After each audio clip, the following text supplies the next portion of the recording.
खाली मुंडकं वर पाय, शिक्षण आमच्या हक्काचं नाही कुणाच्या बापाचं, अरे लढेंगे लढेंगे जितेंगे जितेंगे. हां, माझं नाव मीना आरसे आहे. मी संशोधक विद्यार्थिनी आहे. आज बार्टी विद्यार्थी कृती समितीच्या वतीने अजित पवार यांच्या संदर्भात आम्ही निदर्शने केलेले आहेत. अजित पवारांनी नागपूर येथे हिवाळी अधिवेशन भरवलेले त्या नागपूर अधिवेशनामध्ये त्यांनी असं सांगितले की एका कुटुंबामध्ये 5-5 विद्यार्थी हे फेलोशिपसाठी म्हणजे PhD करत आहेत असं त्यांनी सांगितले. पण हे सक्त चुकीचं आहे.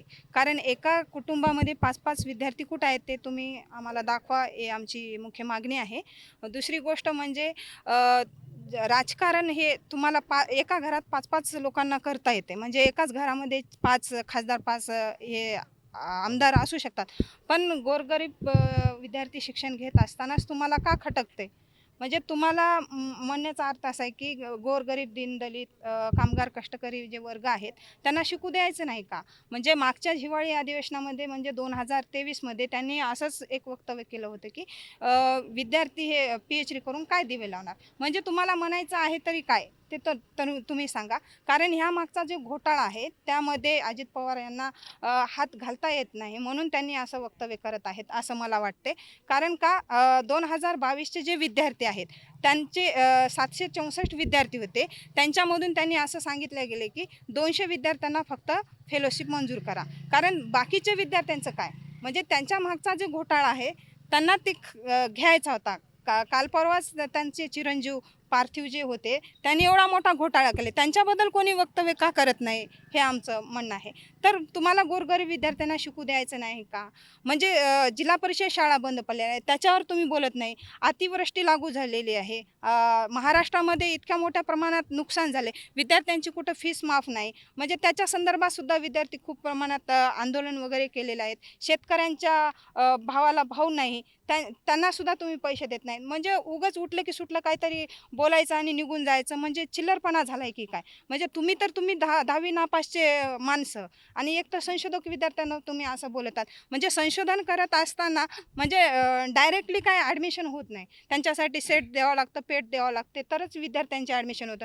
आणि बऱ्याच कॉलेजमध्ये परमनंट प्राध्यापकसुद्धा नाहीत. म्हणजे त्यांचं अजित पवारांची एक नेहमीची सवय आहे, ते जेव्हा त्यांना वाटेल ते बेताल वक्तव्य करतात. कधी मी पाणी कुठून धरणात लघवी करून देऊ का?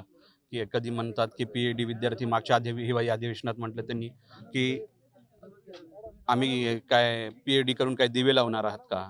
मुळात अजित पवारांचं शिक्षण हे 10वी नापास. मग आता 10वी नापास असणाऱ्यांना क्रायटेरिया जर उद्या लागेल की तुम्ही उपमुख्यमंत्री करण्यासाठी एज्युकेशनल क्रायटेरिया लागेल, तर अजित पवार मग उपमुख्यमंत्री होऊ शकतात का? अजित पवारांनी पाठीमागे 12 डिसेंबरला एक मागणी, जेव्हा 22-23च्या विद्यार्थ्यांच्या बार्टीचे ॲड काढण्याची 23-24च्या विद्यार्थ्यांची मागणी होती, तेव्हा अजित पवारांनी म्हटलं की एकाच घरातले 4-4, 5-5 विद्यार्थी हे PhD करतात. ते कशासाठी करतात? तर त्यांना महिन्याला 42,000 रुपये भेटतात म्हणून. तर आमचं म्हणणं आहे की आमचा विषय आहे, इंटरेस्ट आहे की आम्हाला एखाद्या विषयामध्ये संशोधन करायचं आहे. मग तो विषय आम्ही ठरवतो, त्याच्यामध्ये विद्यापीठामध्ये कुलगुरूच्या अध्यक्षतेखाली मान्यतेतून आमचा विषय फायनल होतो. आणि आम्हाला 5 वर्षामध्ये जेव्हा ह्या सगळ्या गोष्टी करावे लागतात, त्याच्यासाठी अतोनात खर्च येत असतो. या सगळ्या भूमिकेमध्ये अजित पवारांचं हे म्हणणं आहे हे चुकीचं आहे आणि ते पूर्णपणे असंवेदनशील आहे. इथल्या एखाद्या संशोधन विद्यार्थ्यांना PhD करायची असेल तर त्याला खूप मोठ्या प्रमाणात एक्झाम्स द्यावं लागतात. नेट, सेट, पेट या एक्झाम्सच्या माध्यमामधून ती क्रायटेरिया पास होतात. मग त्याच्यानंतर प्रदीर्घ कालावधीनंतर 2 वर्षानंतर त्यांना 2.5 वर्षानंतर फेलोशिप भेटत आहे. मग अजित पवारांच्या या वक्तव्याचा आम्ही निषेध करतो आणि अजित पवारांनी जर संशोधन विद्यार्थ्यांची माफी नाही मागितली तर या पुढील काळामध्ये अजित पवारांच्या घरावरती आम्ही महाराष्ट्रभरातील संबंध संशोधक विद्यार्थी त्यांच्या घरावरती मोर्चा काढणार.